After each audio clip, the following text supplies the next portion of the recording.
дуруд шунавандагони азиз, таи беш аз 10 дақиқаи охир дар нашри ҷамъбастаи хабарҳои рӯз таҳаввулоти Тоҷикистону ҷаҳонро мустақиман рӯи мавҷи радиои Моҷир мешунавед. Имрӯз 20 майи 2020 сол аст.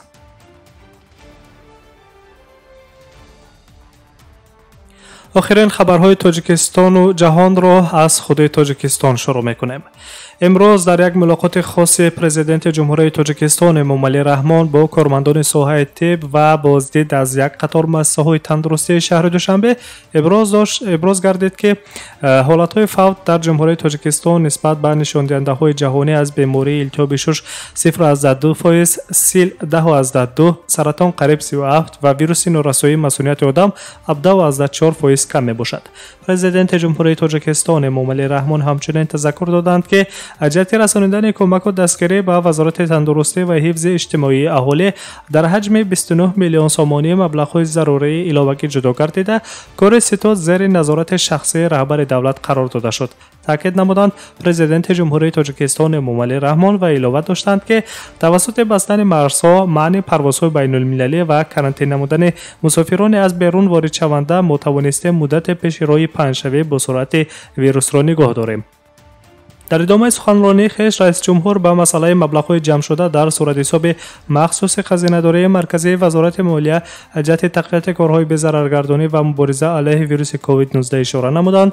тавре гуфта шуд, дар як муддати кӯтоҳ нафарони саховатпеша ба суратҳисоб маблағ интиқол доданд, ки то имрӯз ҳаҷми маблағҳои ҷамъоваришуда 11 миллион сомониро дар бар мегирад. ин маблағҳо дар ихтиёри вазорати тандурустӣ ва ҳифзи иҷтимоии аҳолии ҷумҳурияи Тоҷикистон ва ситоди ҷумҳуриявии мубориза зидди вируси короно қарор мегиранд.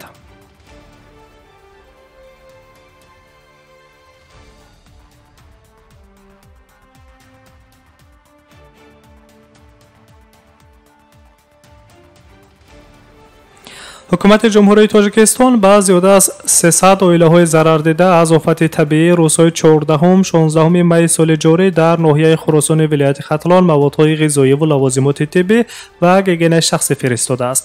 дар ин хусус агентияи миллии иттилоотии Тоҷикистон ховар хабар медиҳад.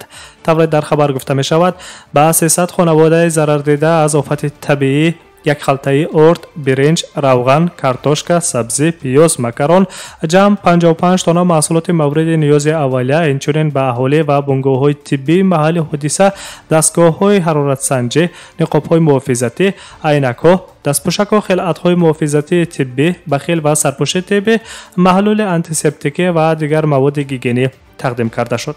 маводи озуқа худи ҳамон рӯз дар ҳузури намояндагони мақомоти иҷроияи маҳаллии ҳокимияти давлатии вилояти Хатлон ва аъзои ситоди бартарафкунии офати табиӣ дар ноҳияи Хуросон ба ҳар як оила дастрас гардид, оварда шудааст дар хабар. хотиррасон мекунем, ки дар натиҷаи боришоти шадиди рӯзҳои 14-16 майи соли ҷорӣ дар ду деҳаи ноҳияи Хуросони вилояти Хатлон обхезӣ ва фаромадани ярч ба қайд гирифта шуд, ки дар пайи ин офати табиӣ сокинони зиёд хонаводари худро аз даст доданд. якчанд рӯз баъд аз офати табиӣ сокинони деҳоти зарардидаи ноҳияи Хуросон бо нишони эътироз роҳи автомобилгарди Душанбе бохтаро бастанд. сокинон сабаби даст задани эътирозҳои оммавии худро дар бепарвогии масъулони мақомоти маҳаллии ноҳия арзёбӣ карда буданд, вале баъдан дар як ҷаласаи сайёр, ки дар он муовини сарвазири ҷумҳурӣ, раиси вилояти Хатлон, масъулини кумитаи ҳолатҳои фавқулода ва раҳбарияти ноҳияи Хуросон дар маҳалли офатзада баргузор гардид, масъулон ин ҳамаро рад карда гуфтанд, ки пайи андешидани чораҳои зарурӣ ҳастанд ва ҳатман ба сокинони зарардида кӯмак расонида мешавад. баъд аз ин ба сокинони зарардида аз офати табиӣ дар ноҳияи Хуросони вилояти Хатлон хаймаҳои муваққатӣ бунёд карда шуд ва имрӯз бошад аз номи ҳукумати ҷумҳурӣ ба онҳо маводи хӯрока, масъулаи сохтмонӣ ва доруворӣ ирсол карда шуд.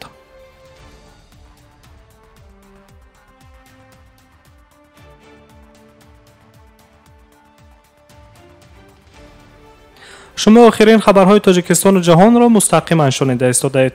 шӯрои уламои Тоҷикистон эълон кард, ки баргузории Иди Саиди Фитр имсол ба санаи 24 май рост меояд. аммо имсол ба фарқ аз солҳои қабле мақомоти умури дин дар Тоҷикистон баргузории намози дастаҷамъии идона ва идкардакро منع داشتند. تدبیر محدودسازی مذکور را مقامات رسمی در پیشگیری دامن پهن کنی ویروس کرونا ربط دادند. همچنین خواندن نماز عید به طور لایو و پخش پوره آن را در شبکه‌های تلویزیونی نیز شورای علما خلاف مذهب امام اعظم دانسته است. همچنان در آغاز ماه مبارک رمضان شورای علمای تاجیکستان با صدور یک قرار به طور موقت خواندن نمازهای مشترک تراویح عیدگردک را نیز منع نموده بودند. شورای علمای جمهوری از ساکنان کشور خواسته است که امسال عید سعید فطر را در حلقه خانواده‌شان جشن بگیرند.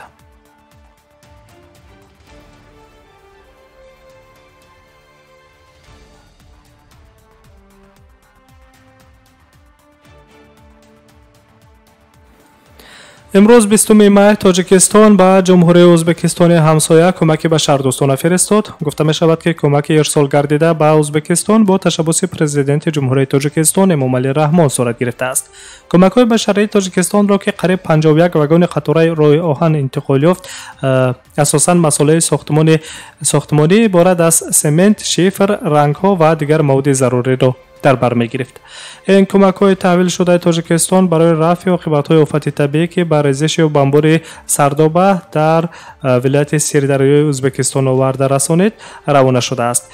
کمک بشری جانب تاجیکستان را نمایندگان حکومت جمهوری تاجیکستان و مسئولان مقامات اجرایی محلی حکومت دولتی ولایت سوخت و رهبریت ولایت سیردریای جمهوری تاجیکستان سپاریدند. یادآور می‌شویم که در ازبکستان 1 می قسماً ویران شدن سربند آبانبار سردابه رخ داد. در نتیجه این صدمه یک چند نقطه‌های اهالی‌نشین زیر آب ماندند که موجب به سرپناهی صدها نفر گردید.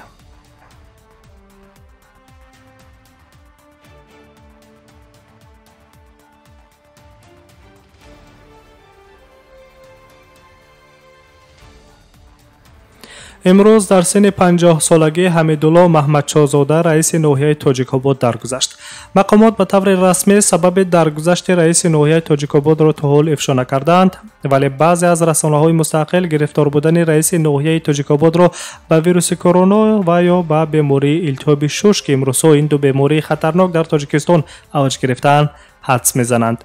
حمیدالله محمدشاهزاده از سال 2018 باز اینجانب به وظیفه رئیس ناحیه تاجیک‌آباد تعیین گردیده بود. تا تعیین شدنش به مسند رئیس ناحیه، محمدشاهزاده حمیدالله در آژانس‌های بهداشت زمین و آبیاری نزد حکومت جمهوری تاجیکستان فعالیت میکرد.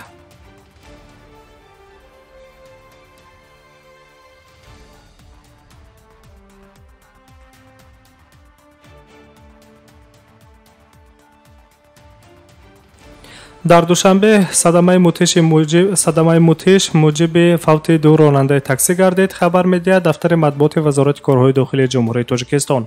بر اثر برخورد 2 نقلیات تاکسی مسافرکش در سنه 19 می تخمینا ساعت 18:50 با وقت محلی در چهارراه‌های خیابان رودکی و کوچه ورزشکاران رانندگان هر 2 نقلیات مسافرکش در جای حادثه به هلاکت رسیدند. طوری گفته می شود راننده شرکت تاکسیرانی اولوچا بنا به فرضیه‌های پیشکی با سرعت بلند حرکت کرده از عهده اداره واسطه نقلیات نبرآمده به نقلیات دیگر تاکسی شرکت رخش برمیخورد. حالا دقیق نیست که در این 2 تاکسی به هم برخورده مسافرین قرار داشتند یا نه، چون که در این خصوص چیزی گفته نمی شود. مقامات حفظ حقوق شهر دوشنبه تحقیق صدمه را شروع کردند.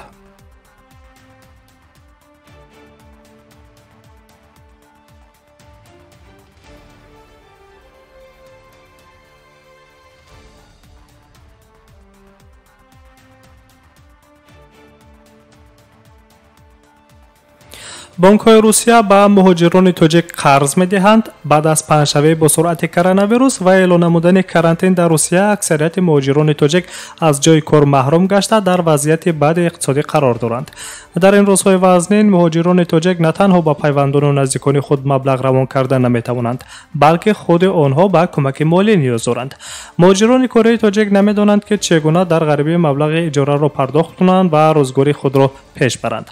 برخی از بانک‌های روسیه صرف صرف نظر از محروم گشتن مهاجران تاجیک از جای کار و درآمد پولی آماده‌اند به شهروندان تاجیکستان قرض‌های کوتاه مدت را دهند. بانک سالیدارنست علاقه اعلام کرده است که به هر شهروند بالغ تاجیکستان برای گرفتن قرض کوتاه مدت می‌توانند به این تشکیلات مالیوی مراجعه کنند. قرض به مهلت تا 4 ماه داده می‌شود. حجم قرض به حد اقل مزد مهنت در روسیه برابر بوده 12136 روبل روسی را تشکیل می‌دهد. برای گرفتن قرض شناسنامه خارجی جمهوری تاجیکستان و حجت‌هایی که قانونی استقامت و فعالیت کردن مهاجر تاجیک را در قلمرو روسیه تصدیق می‌کنند لازمند. برای گرفتن معلومات بیشتر می‌توانید با شماره 8800 333 44 28 تماس گیرید. اقدام بانک سالیدارنست در حال است که در دوام 2 ماه اخیر انتقال مبلغ‌های مهاجران آسیای مرکزی به مراتب کاهش یافت که در نتیجه شبکه‌های انتقال پولی روسیه فایده خود را از دست دادند.